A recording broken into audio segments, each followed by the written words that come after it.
आप विषय जानते हैं कि लोकतंत्र ऐसी परिस्थितियों में आ चुका है कि हर तरफ काले बादल से छाए हैं, दिन में ही जैसे रात्रि का माहौल बन गया हो। इस समय तो 75वां साल है लोकतंत्र को लागू हुए, 75 साल हुए हैं अभी। अमृत महोत्सव मनाया जा रहा है।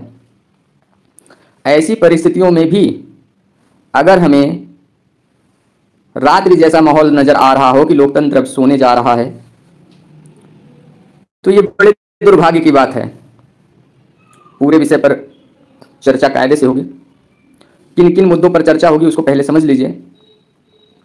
सबसे अहम मुद्दा है कि विपक्ष में कौन सही है और कौन गलत है, कौन बीजेपी की बी टीम है, पर्दे के पीछे काम कर रही है, कौन सी टीम है, कौन डी टीम है, कौन किस तरह से काम कर रहा है। इंडिया अलायंस में भी बीजेपी के कितने लोग हैं, कितनी पार्टियां हैं। इसके अलावा इंडिया अलायंस क्या वो स्वतंत्र तौर से काम कर रहा है या उसको भी बीजेपी ही कंट्रोल कर रही है, ये दूसरा मुद्दा है। अगर बीजेपी कंट्रोल कर रही है तो किस तरह से कर रही है, इस विषय पर हम पूरा विश्लेषण बताएंगे। उसके प्रमाण भी देंगे कि किस तरह से बीजेपी इंडिया अलायंस को भी कंट्रोल कर रही है। तीसरी बात है, खड़गे जी को प्रधानमंत्री पद का चेहरा क्यों बनाया गया। उनको प्रधानमंत्री का चेहरा बता करके कितने राजनीतिक प्रतिभावान, ईमानदार और अच्छे नेताओं का पॉलिटिकल मर्डर किया गया। आप आश्चर्य खा रहे होंगे कि आज की राजनीति में भी ईमानदार और अच्छे लोग बड़े स्तर के राजनीतिज्ञों में हैं। ऐसा कैसे संभव है? तो हम आपको प्रमाण सहित बताएंगे कि आज भी बड़े स्तर में कौन कौन से राजनीतिज्ञ हैं जो सही हैं, जिनके गिरहबान में पूरी आरएसएस लॉबी उनके पीछे लग करके, सीबीआई, ईडी, इनकम टैक्स सब लगा करके भी उनके गिरहबान में झांक नहीं सकती, हाथ लगाने की तो बात दूर रही। ऐसे भी राजनेता आज के समय में ईमानदार और अच्छे बैठे हुए हैं। उन्हीं लोगों का पॉलिटिकल मर्डर करने के लिए इंडिया अलायंस में किस तरह से खेल कर रही है बीजेपी, इसको प्रमाण सहित हम बताएंगे। ये गंभीर मुद्दे हैं। अगर आप इन बातों को नहीं समझोगे तो आप कभी भी ये नहीं समझ सकते हो कि आज भी सही, अच्छे और ईमानदार लोग हो सकते हैं। आप सबको खराब समझ करके अपने ही लोकतंत्र को खत्म कर रहे हो, धूर्त लोगों के षड्यंत्र में फंस करके। आप बाद में भूल जाते हो शेयर करना। आप अपने मित्रों को शेयर कर दीजिए लिंक अभी इस लाइव सेशन का, ताकि आप भूलो नहीं शेयर करने से। चैनल को सब्सक्राइब कर लीजिए, ये हमारा नया चैनल है। जेल भरो आंदोलन हमने शुरू किया हुआ है। जो ये गलत कानून बनाए हुए हैं अभी तक नरेंद्र मोदी महाराज, प्रधानमंत्री जी, अपने खेल षड्यंत्र से जितने गलत कानून बना चुके हैं अथवा पूरे विपक्ष को सस्पेंड करके, जो इनके खिलाफ काम करने वाले जितने सांसद थे उनको सस्पेंड करके पूरी लिस्ट बकायदा इन लोगों के पास रही है कि कौन कौन इनके खिलाफ बोल सकता है, इनके खिलाफ खड़ा हो सकता है, इनके कानून और एजेंडे पारित होने में कौन कौन अड़ंगा डाल सकता है। उन लोगों की लिस्ट इनके पास बाकायदे थी और उस लिस्ट के तहत ही लोकसभा और राज्यसभा में सांसदों को सस्पेंड किया गया है। इसीलिए टीएमसी के जो सांसद उपस्थित भी नहीं थे उनको भी सस्पेंड कर दिया गया कि उन्होंने भी अवमानना की, उत्पात किया, उपद्रव किया। ये प्रमाण है। इन लोगों को तो लिस्ट के आधार पर सबको सस्पेंड करना था। बाकी किसका चेहरा रहा प्रश्न पूछने में, किसका नहीं रहा, किसने क्या किया, उससे नहीं मतलब था। पूरा खूब कायदे से बाखूबी खेल हुआ है। ये हमने आपको पहले भी बताया। और उस खेल को समझिए। अगर आप उस खेल को नहीं समझते हो तो वास्तव में लोकतंत्र गहन निद्रा में जा सकता है और खुली तानाशाही चल सकती है। जो हम लोगों के बुजुर्गों ने आंदोलन करके अहिंसावादी आंदोलन किया या क्रांतिकारी आंदोलन किए, उन सब चीजों को लेकर के जितने भी लोगों का बलिदान हुआ, श्रम हुआ, वो सब व्यर्थ चला जाएगा। लोकतंत्र का मतलब नहीं होता है कि विपक्ष में किसी के बिना रहे आप सारे कानून बना डालो, मनमानी कर डालो। ऐसा लोकतंत्र में नहीं होता है। हम समझते हैं आपने सभी लोगों को इस लाइव सेशन को शेयर कर दिया होगा, इस वीडियो को शेयर कर दिया होगा। अब आगे की बात हम आपको बताते हैं प्रमाण सहित, चूंकि हमें आपको हर एक बात बताना है। इसलिए याद कीजिए 2022 में जब गुजरात के चुनाव थे, हिमाचल का चुनाव था और कुछ मध्यावर्ती चुनाव थे, उपचुनाव जिसको बोलते हैं, जैसे मैनपुरी में मुलायम सिंह यादव जी नहीं रहे थे तो उनकी सीट पर चुनाव होना था, तो डिम्पल यादव जी उनकी पुत्रवधू जो है चुनाव में खड़ी हुई थी। ऐसे और भी कुछ सीटों में था। हमने बताया था कि मुलायम सिंह जी के ना रहने पर वहां की जनता सांत्वना देगी और मुलायम सिंह जी के नाम पर ही सपा को समर्थन देगी और अच्छे मतों से डिम्पल यादव जी जीतेंगी। वैसा ही हुआ। हिमाचल प्रदेश के चुनावों में हमने जितनी जितनी सीटें बताई थीं, इसी चैनल पर वीडियो पड़ा हुआ है, आप उसको देख सकते हो। जितनी सीटें हमने हिमाचल में प्रदेश में बताई थी कि 39 आएंगी कांग्रेस की,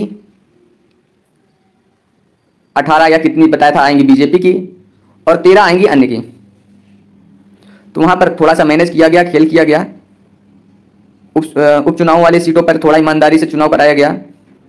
इसके साथ में हिमाचल प्रदेश में ईमानदारी से, कुछ ईमानदारी से हुआ है चुनाव, बाकी खेल किया गया है। हिमाचल प्रदेश में भी अन्य की 13 सीटें आनी थी, अन्य को खत्म करने के लिए कांग्रेस से मिलकर के खेल हुआ है। कांग्रेस की 39 की जगह 40 सीटें आई थी और बीजेपी की 18 की जगह 23 आसपास सीटें आई थी, 23 की 25 कितनी आई थी देख लीजिएगा, उसमें वीडियो में पड़ा हुआ है। और अन्य की 3 सीटें केवल रह गई थी। तो अन्य की 3 सीटें और कांग्रेस की 39 से 40। और उसी समय दिल्ली में एमसीडी के चुनाव थे, नगर निगम के, तो वहां पर आम आदमी पार्टी बहुमत से आई थी। वहां पर ईमानदारी से चुनाव हुआ था।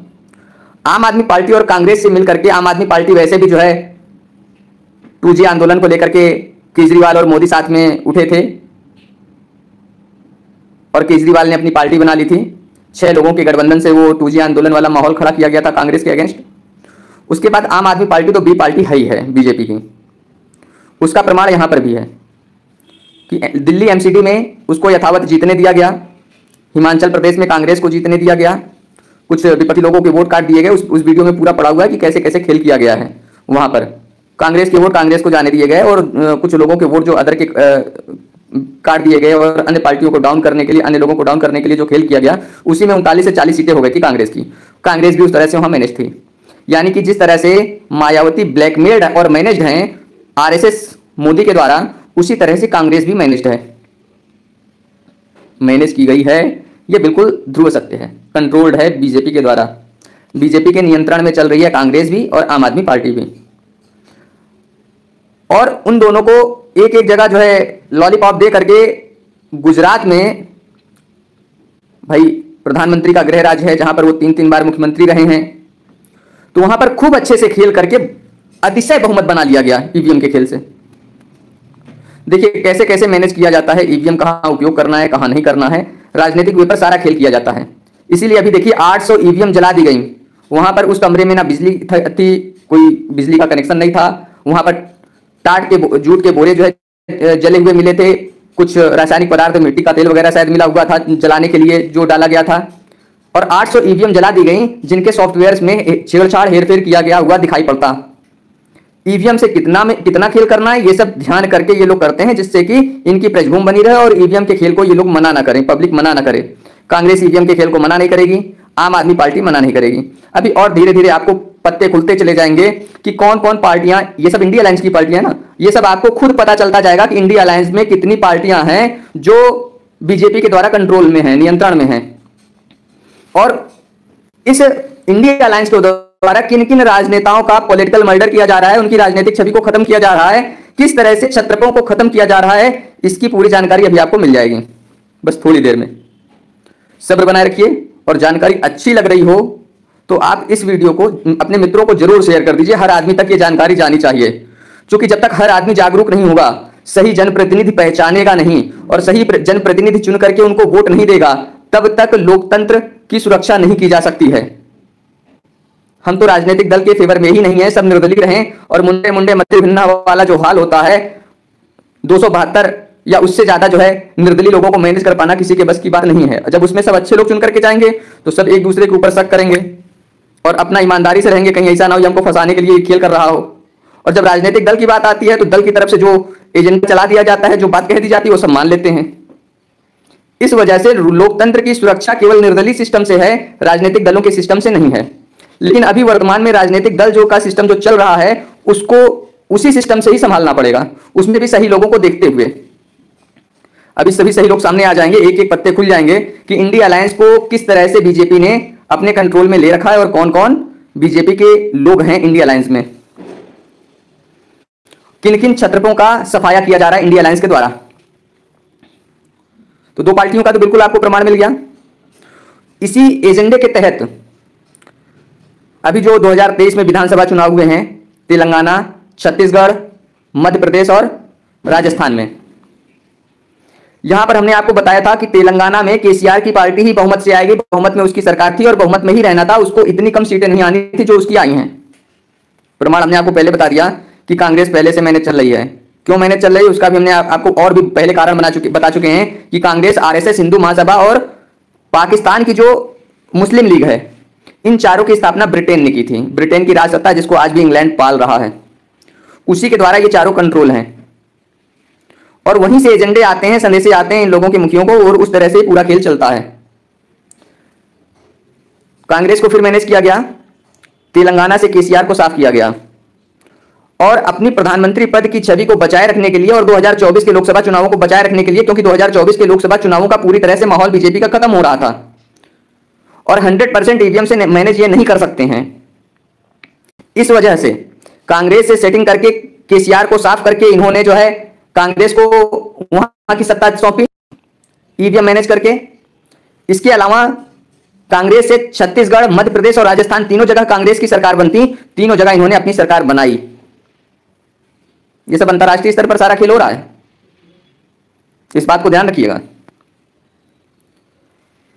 पहले भी बता चुका हूं, जब यहां के तमाम रजवाड़े, तमाम नवाबों को, उनके रियासतों को खत्म नहीं कर पाई ब्रिटेन की राजसत्ता, तब उसने लोकतंत्र गणतंत्र की का आड़, उधर आजाद फौज, आजाद सेना, आजाद बैंक, आजाद देश के सिस्टम को खत्म करने के लिए लोकतंत्र और गणतंत्र के आड़ में अपने प्यादों को, सब ब्रिटेन के पढ़े हुए बैरिस्टर थे, उनको जो है सत्ता सौंपी गई और पब्लिक को सिर्फ गुमराह किया जा रहा है वर्ण, जाति, धर्म के मुद्दों में।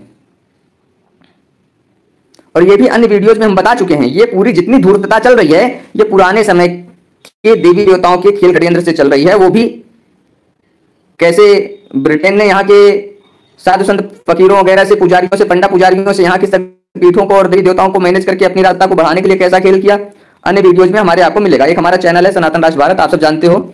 दूसरा हमारा चैनल है, हमारे मोबाइल नंबर 9616174896 से जब यूट्यूब पर सर्च करोगे तो हमारा वो चैनल आ जाएगा, सनातन राष्ट्र भारत, उसमें बहुत कुछ बताया गया है। तो यहां पर 2024 के लोकसभा चुनाव को अपने कंट्रोल में करने के लिए कांग्रेस को मैनेज करके, केसीआर को साफ करके तेलंगाना में कांग्रेस की सरकार बनवाई गई, छत्तीसगढ़, मध्य प्रदेश और राजस्थान को अपने हाथ में लिया गया बीजेपी मोदी के द्वारा। इतना तो क्लियर है। अब इसके आगे समझिए, उधर शरद पवार, उनकी पार्टी तोड़ी गई। तो शरद पवार ने कांग्रेस को तोड़ा था महाराष्ट्र में और अपनी पार्टी बनाई थी आरएसएस के इशारे पे। वो बहुत बड़े चाणक्य बनते हैं ना, सभी से अपने आप को मैनेज करके चलते हैं। फिर उनके लड़के की पार्टी को तोड़ा, मतलब उनके भतीजे को तोड़ा शरद पवार के, और उनकी पार्टी को तोड़ दिया। इधर उद्धव ठाकरे की पार्टी को तोड़ दिया, तो उसमें शरद पवार बोले नहीं। ये पूरी तरह से आरएसएस के कंट्रोल में है। इसका दूसरा प्रमाण है, गौतम अडानी से ये मिलने गए थे, कभी गौतम अडानी के भ्रष्टाचारों के खिलाफ एक भी शब्द बोले नहीं है। एनडीटीवी खरीदने के बाद शरद पवार मिलने गए थे गौतम अडानी से। आपको मिलेगा प्रमाण, अगर नहीं पता हो तो गूगल करके ढूंढ लीजिएगा, या यूट्यूब पर वीडियोज पड़े होंगे, या अपने मित्रों से पूछ लीजिएगा, जानकारी कर लीजिएगा, मिलेगी जानकारी। यानी कि इंडिया अलायंस में शरद पवार का चेहरा भी आरएसएस के कंट्रोल में है। उद्धव ठाकरे बाला साहब की तरीके साफ सुथरी छवि, जाबाज, रंगदार, इज्जत पर बने रहने वाला आदमी, अपने शौक के लिए अपने शान से समझौता नहीं करेगा।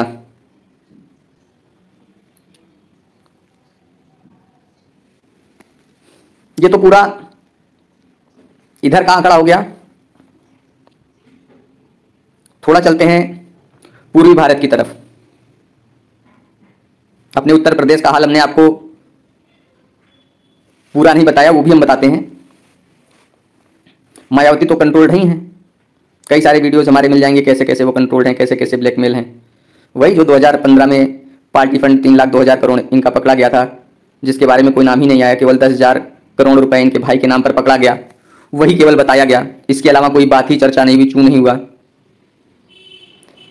उसमें से 1,78,000 करोड़ रुपए मनी लॉन्ड्रिंग के द्वारा विदेशों को भेजा गया और वहां से गौतम अडानी कॉर्पोरेट कंपनियों में लगवाया गया पैसा, उसको वहां से फिर वापस बैक मंगवा करके।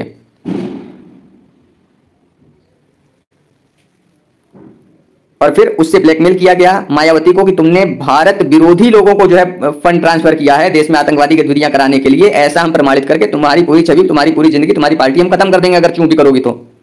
इस तरीके से वो कंट्रोल है। 2012 में सपा जब बहुत बहुमत में आई थी यूपी में,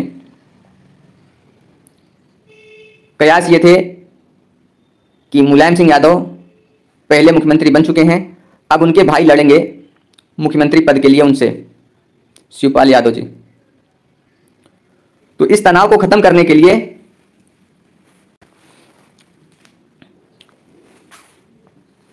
मुलायम सिंह यादव जी ने अखिलेश यादव को मुख्यमंत्री का चेहरा बना दिया। उसमें मिलने और अपना मैनेजमेंट बनाने के लिए गुजरात के तत्कालीन मुख्यमंत्री अपने नरेंद्र मोदी जी आए हुए थे। मुलायम सिंह यादव जी कंधे में हाथ डाले, अपना बच्चा है संभाले रहना, हो गया मैनेजमेंट। इसलिए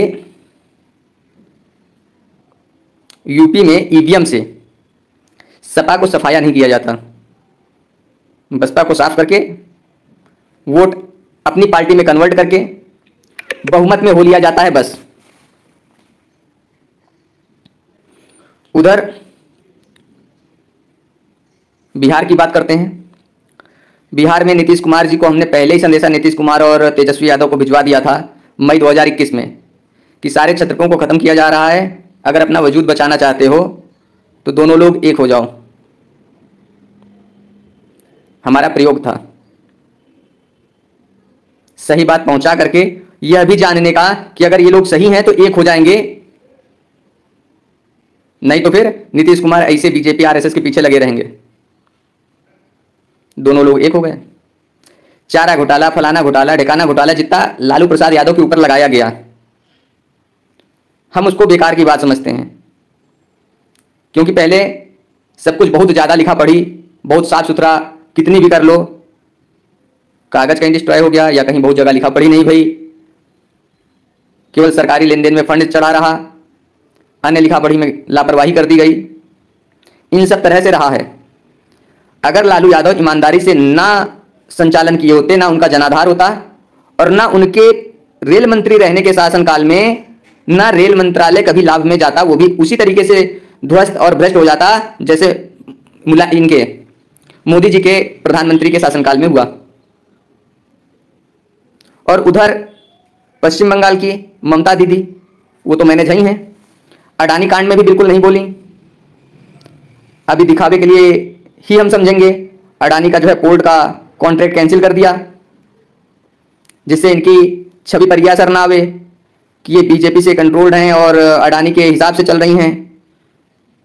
क्योंकि महुआ मोइत्रा कितना भी बोली हैं, महुआ मोइत्रा के सपोर्ट में दो लफ्ज भी ममता दीदी ने नहीं बोला है, न्याय और धर्म की बात भी नहीं बोली है उनके सस्पेंड हो जाने पर भी। तो कहीं ना कहीं तो डर भय उनके पास ही है। खड़गे प्रधानमंत्री के रूप में, और अरविंद केजरीवाल जी ने तुरंत समर्थन कर दिया कि नहीं, हाँ हाँ ठीक है।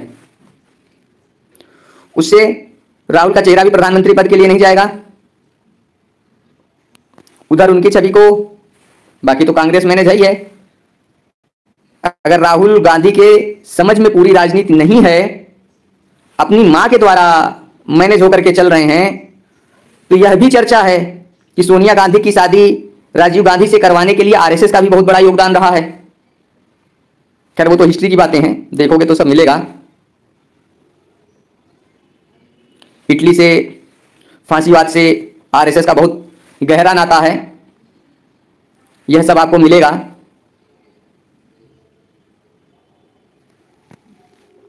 सब ब्रिटेन की चाल है, अंतर्राष्ट्रीय खेल ये सब चल रहा है, इतना तो सब समझ में आ ही रहा है। यानी कि इंडिया अलायंस में बचे 3 चेहरे, खास में उद्धव ठाकरे, नीतीश कुमार, लालू यादव। इन तीनों के पॉलिटिकल मर्डर करने के लिए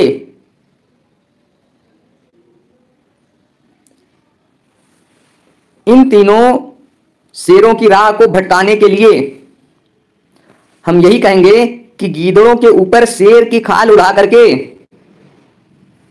भटकवा दिया गया है। राहुल गांधी को पूरा पता नहीं है इस पूरे खेल षड्यंत्र का, उनकी समझ में नहीं है, वो खाली सोनिया गांधी के अनुसार चलते हैं और ना उनको सही ज्ञान से रूबरू होने दिया जाता है।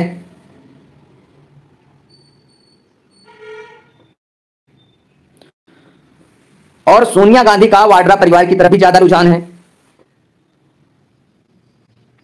इसी वजह से राहुल गांधी के का चेहरा प्रधानमंत्री चेहरे के रूप में ना बन पावे, उनकी छवि आगे ना बढ़ पावे, इसलिए प्रपोज किया गया खड़गे जी का चेहरा।